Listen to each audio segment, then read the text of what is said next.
Bueno, entonces vamos a ver las ecuaciones de calor y de onda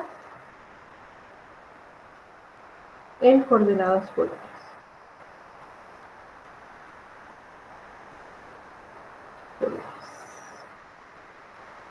Muy bien.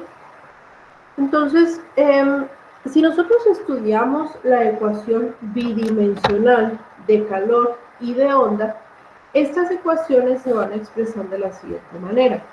La ecuación bidimensional de calor se va a expresar como K por la segunda parcial de U en X más la segunda parcial de U en Y igual a la parcial de U en T. Al igual que la ecuación unidimensional de calor, pues entonces aquí lo que estamos estudiando, o esta ecuación diferencial parcial, lo que representa es el cambio en la temperatura en una placa, ya no en una varilla, ¿sí? Sino en una placa o en un plano o en cualquier figura bidimensional, a través del tiempo, ¿sí? Sabemos que la constante K se refiere a la constante de difusividad que tiene que ver con el material de la placa. Y a diferencia de la ecuación de Laplace, pues esta es una ecuación que sí depende del tiempo. Si nosotros queremos expresar esta ecuación que está en coordenadas rectangulares en coordenadas polares, ¿sí? Entonces esta misma ecuación tendría la forma segunda parcial de U en R más 1 sobre R parcial de U en R más 1 entre R cuadrada, segunda parcial de U en T, igual a la parcial de U en R, ¿sí?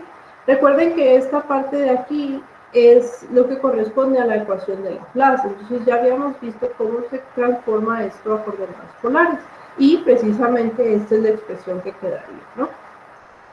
Entonces aquí vamos a tener una función U que en este caso está representando la temperatura, que va a depender de tres variables. Va a depender de la variable R, de la variable θ y de la variable T, ¿sí? Vamos a ver qué sucede con la ecuación de onda. Va a suceder algo muy similar al hablar de la ecuación bidimensional de onda. Entonces, en este caso tendríamos a cuadrada por la parcial de U en X más la segunda parcial de U en Y, y esto sería igual a la segunda parcial de U en T. Nuevamente, nosotros ya sabemos cómo transformar esta expresión a coordenadas polares. Entonces, tendríamos que la ecuación de onda quedaría como a cuadrada por la segunda parcial de U en R más 1 sobre R por la parcial de U en R más 1 entre R cuadrada por la segunda parcial de U en T. Y esto es igual a la segunda parcial de U en T. Entonces, en este caso, la función U, que ahora representa la vibración en una membrana, ya no en una cuerda, ¿sí? Imagínense como en el parche de un tambor, a diferencia de la cuerda de una guitarra. La variable U pues también va a depender de tres variables, ¿sí? Está dependiendo de las variables R, θ y T. Entonces, en cualquier caso, pues nosotros deberíamos de poder presentar o de poder proponer una función U que fuera el producto de tres funciones, cada una dependiente de cada una de las variables, ¿sí? Pero el problema de esto es que si aplicamos nosotros la separación de variables a este tipo de problemas, lo que nos vamos a topar es un problema de series infinitas. Es decir, en realidad no vamos a llegar a una solución, ¿sí? Entonces, vamos a tratar de simplificar estas dos expresiones o estas dos ecuaciones, la ecuación de onda y la ecuación de calor.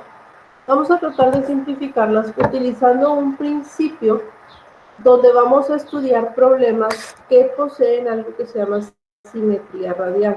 Simetría radial. ¿Qué significa esto? Bueno, cuando tenemos nosotros problemas,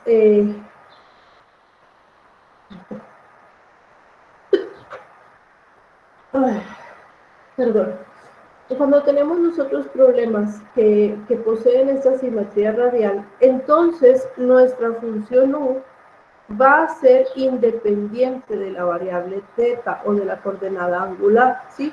Entonces, la función U se va a poder expresar únicamente como una función que depende del radio y que depende del tiempo.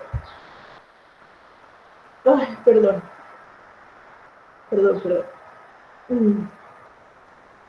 Entonces, si la variable U no va a depender de la variable θ, entonces quiere decir que estas dos expresiones que habíamos planteado nosotros aquí en color verde se van a poder reducir a lo siguiente. Hablando de la ecuación de calor, vamos a tener que K por la segunda parcial de U en R más 1 sobre R por la parcial de U en R es igual a la parcial de U en T. Y hablando de la ecuación de onda, tendríamos que A cuadrada por la segunda parcial de U en R más 1 sobre R por la parcial de U en R va a ser igual a la segunda parcial de U en T.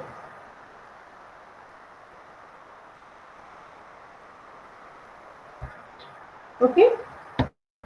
Y entonces, en este caso, por ejemplo, la ecuación de onda, lo que me va a describir son vibraciones radiales, es decir, van a ser vibraciones que no van a depender del ángulo. O sea, si nosotros nos imaginamos, vamos a imaginarnos que tenemos el parche de un tambor, ¿no? Que es circular y que tiene cierto radio, etcétera, etcétera. Va a tener ciertas condiciones, va a estar sujeto. Lo que quiero aquí que entendamos, es que las vibraciones radiales van a ser vibraciones concéntricas. Entonces se van a estar dando como cuando tiramos una piedrita en el agua, ¿no? O sea, no van a depender del ángulo, únicamente van a depender del radio y obviamente del tiempo, ¿sí? Es por eso entonces que vamos a poder obviar la variable θ en este caso. Lo mismo va a suceder con la temperatura. O sea, aquí lo que nosotros queremos estudiar es la temperatura conforme nos posicionamos en un radio diferente dentro de una placa circular. Pero tenemos lo que se llama la simetría radial. O sea, en otras palabras, la temperatura no va a depender del ángulo, no va a depender del... se me fue. No depende, sí, del ángulo θ, o sea, únicamente va a depender del radio, de en qué punto a lo largo en qué punto desde el centro hasta el límite de la circunferencia nos estamos situando. ¿Sí? ¿Sí se entiende esto? Entonces, en la temperatura, pues tenemos que imaginar que esta temperatura está como creciendo radialmente, y lo mismo va a suceder con las vibraciones, o sea, está vibrando radialmente, como onditas en el agua, ¿sí? ¿Sí me explico? Perdón. Entonces, en este caso, vamos a estar estudiando en coordenadas polares las ecuaciones de calor y de onda, pero que solamente dependan de la variable R, es decir, del radio, y no de la variable o de la coordenada angular. ¿Vale? Bueno, vamos a ver entonces un ejemplo de esto. Y queremos encontrar precisamente las vibraciones radiales en una membrana circular. Entonces, vamos a encontrar este desplazamiento que está dado por la variable U, que depende de R y de T, en una membrana de radio C. ¿Okay? que la membrana va a estar sujeta por la circunferencia. Sujeta por la circunferencia. ¿Sí? Y va a tener además un desplazamiento inicial, f de r, y una velocidad inicial, g de r. Recuerden que este desplazamiento y esta velocidad podrían llegar a ser cero si parte de la posición y desde la posición del reposo y desde la velocidad, perdón, desde la FDR y GDR pueden ser cero si la membrana parte desde el reposo y desde su posición de equilibrio, ¿sí? Si es distinto de cero, entonces quiere decir que parte desde una posición inicial distinta a la del equilibrio y con una velocidad inicial, ¿sí?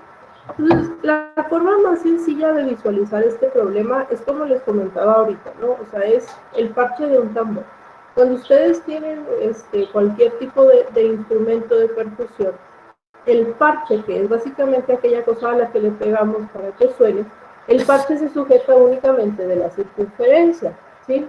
Este parche entonces tiene ciertas propiedades de vibración que están dadas por la cuadrada.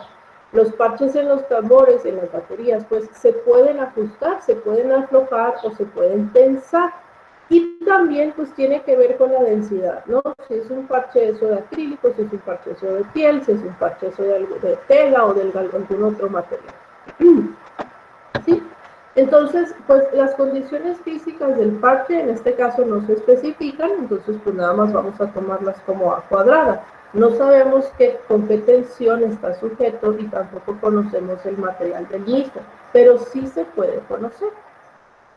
Y lo que queremos entonces nosotros determinar es una expresión para explicar las vibraciones radiales, que es lo que les comentaba ahorita. O sea, este parche que vamos a tener cuando yo le pegue o cuando yo pues sí, definitivamente cuando yo le pegue, cuando yo lo haga vibrar, cómo entonces se van a estar expandiendo las ondas de vibración.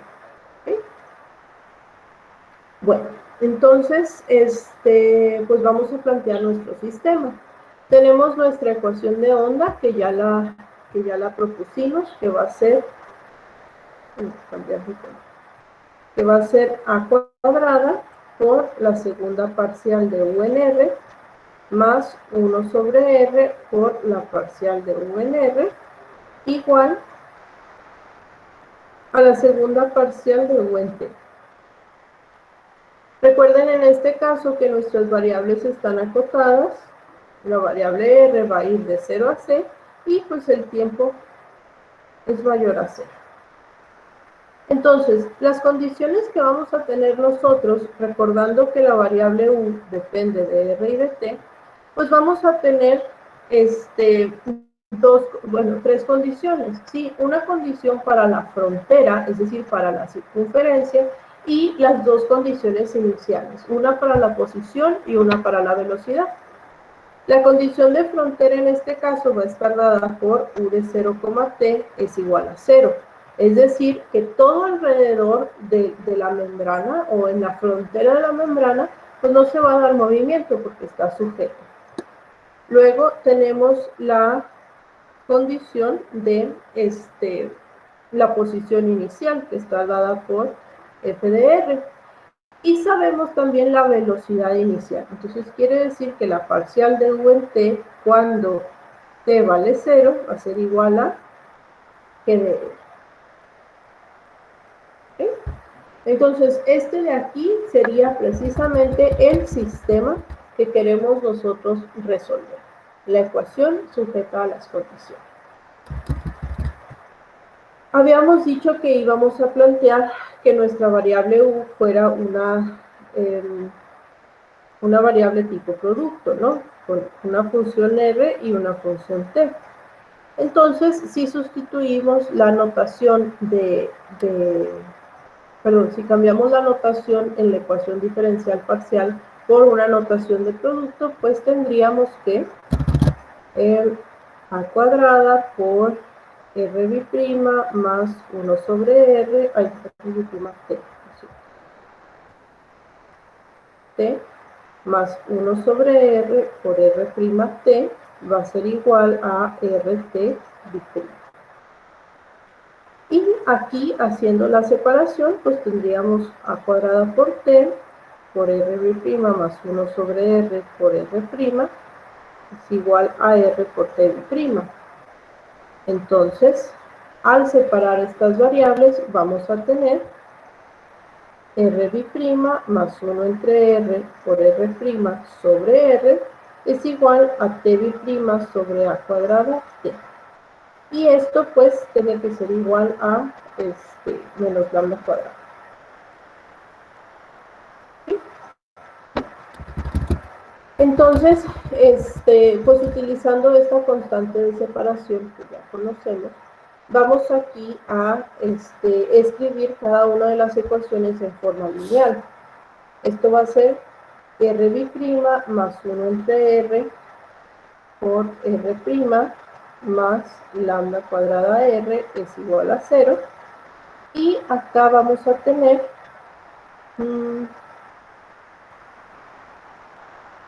sí, ¿verdad? Sí. Y acá vamos a tener t bi'T más lambda cuadrada por a cuadrada t es igual a 0. ¿Ok? Entonces, en este caso, podemos nosotros, podemos aquí, en la ecuación de r, podemos multiplicarla por r, ¿sí? Por r minúscula, nada más para simplificar un poco la expresión. Y la ecuación de t queda igual. Entonces, estas son las dos ecuaciones con las cuales vamos a estar trabajando y de las cuales vamos a obtener los valores propios y a su vez las funciones propias. ¿Sí? El problema aquí es el siguiente. Esta ecuación en R, a diferencia del caso anterior, no es una ecuación de Cauchy-Euler. Entonces no la podemos resolver utilizando el método de Cauchy-Euler o la propuesta de una ecuación auxiliar con las soluciones x a la r, ¿sí? O en este caso r a la n, ¿sí? Entonces, lo que sí sucede es que esta ecuación que tenemos es una ecuación diferencial paramétrica de Bessel. De hecho, es una ecuación con orden v igual a 0. ¿Sí? Entonces, nosotros ya conocemos, o ya deberían de conocer, la solución de este tipo de ecuaciones. En este caso, la solución de R, porque es de orden 0, sería J1, perdón, C1, perdón, que es una constante, por J0 de alfa R, bueno, perdón, no de lambda R, más C2 por Y0 de lambda R. ¿Ok? Y en el caso de la ecuación para T, pues aquí sí tenemos una ecuación diferencial lineal de coeficientes constantes. Y ya sabemos entonces que aquí la solución debería de ser t igual a C3 en coseno de lambda por a t más C4 seno de lambda por at. ¿Ok? Y entonces vamos a tener ahora sí la solución de ambas ecuaciones, tanto de la ecuación PR como de la ecuación para T. ¿Sale? Bueno, entonces, ok. En este caso, hablando de la ecuación de Bessel, ¿sí? De la ecuación para R, esta ecuación va a tener la siguiente propiedad. Cuando y de 0 de lambda R tienden a menos infinito, entonces, perdón, al revés, lo siento. Cuando R tiende a 0, y de 0 tiende a menos infinito, ¿sí?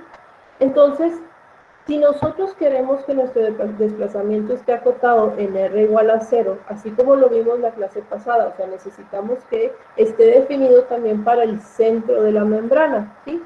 Entonces, como necesitamos que esto esté definido para el centro de la membrana, pues tenemos que hacer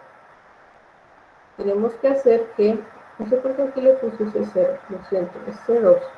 Tenemos que hacer que esta constante sea 0, precisamente para evitar que la serie no converja, ¿sí? En el punto 0, 0 o en el origen, ¿sí?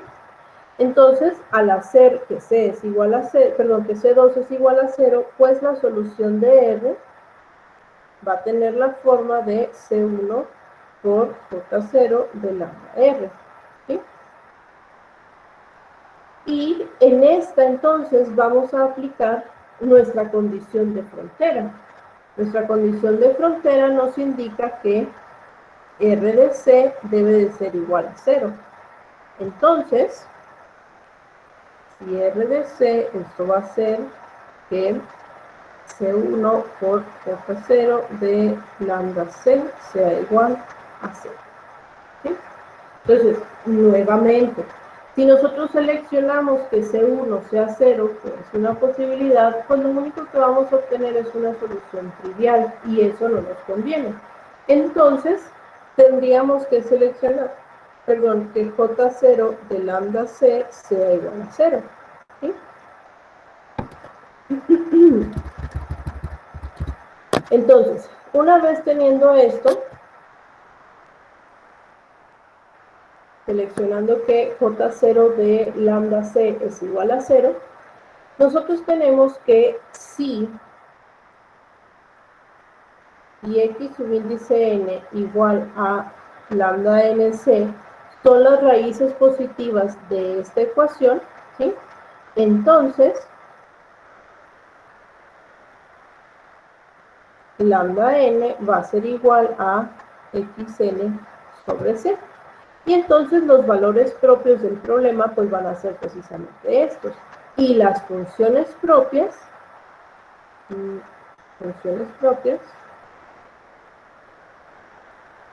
serían C1 J0 de bueno, lambda n, lo voy a poner así, xn sobre c por e. ¿Ok? Entonces, esto quiere decir que nuestra solución U, que tiene la forma del producto de la función R por la función T, ¿sí? Nuestra solución U va a tener la forma de AN coseno de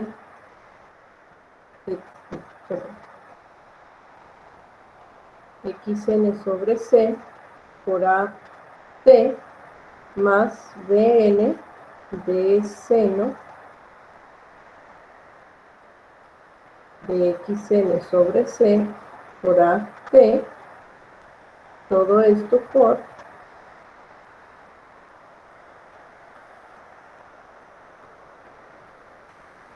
J0 de xn sobre c por e.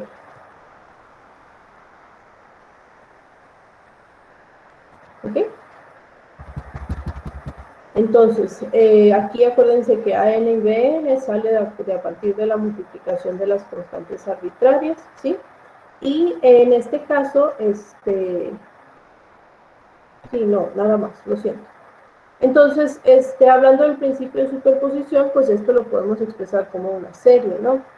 Vamos a poder aquí ponerlo como la sumatoria desde n igual a 1 hasta infinito de esta expresión. ¿Ok? Ya que tenemos entonces la expresión general de cómo debería de ser la solución de la ecuación, pues entonces ahora sí podemos aplicar las condiciones iniciales para determinar los coeficientes AN y BN, ¿sí? Esto ya es muy similar a lo que vendríamos haciendo en coordenadas rectangulares. Entonces, si nosotros sabemos que en las condiciones iniciales teníamos la condición de la posición inicial, que es U de R, 0, que es igual a F de T.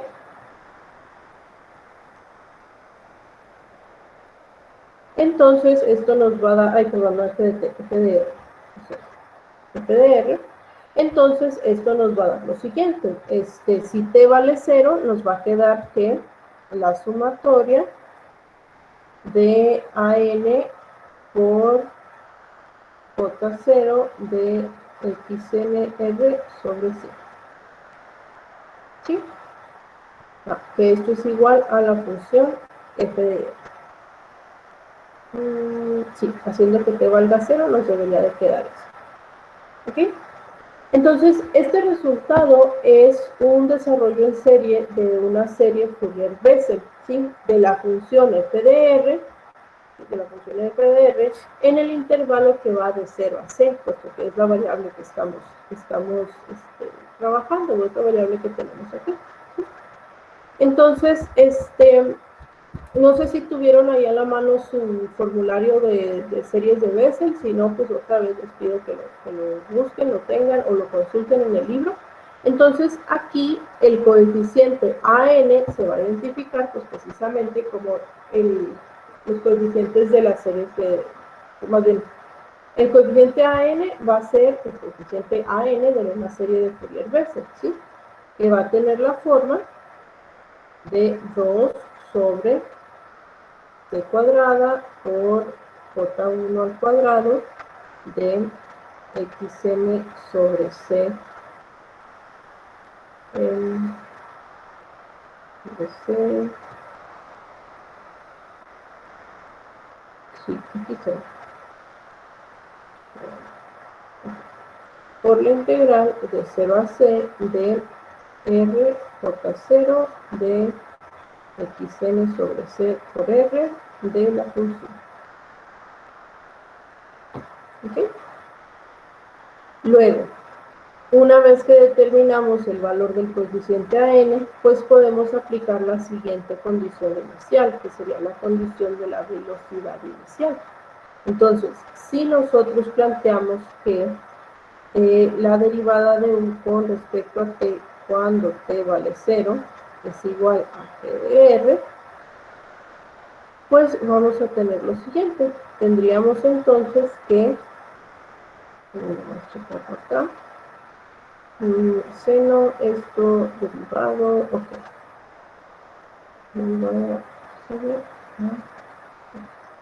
Entonces vamos a tener que la sumatoria de n igual a 1 hasta infinito de A por xn sobre R, perdón, xn sobre C, ¿sí? Por dn por el coeficiente j es igual a la función g de R, que nuevamente, o sea, aquí lo que tenemos pues es un coeficiente del desarrollo de serie en Fourier-Bessel, ¿sí? Entonces aquí, pues de igual forma vamos a utilizar la siguiente expresión. dn va a ser igual a 2 sobre, teníamos acá, c j1, c cuadrada, j1 cuadrado, de xn, y aquí tenemos el c xn a, pues esto va a ser a xn por c por la integral de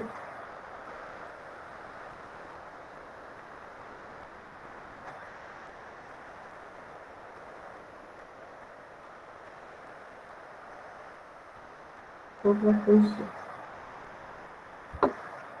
¿Ok? Y entonces estas dos son las expresiones de los coeficientes AN y BN.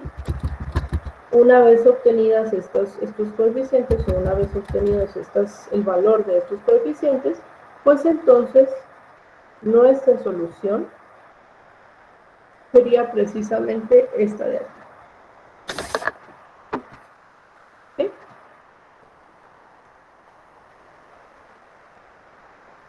¿Preguntas?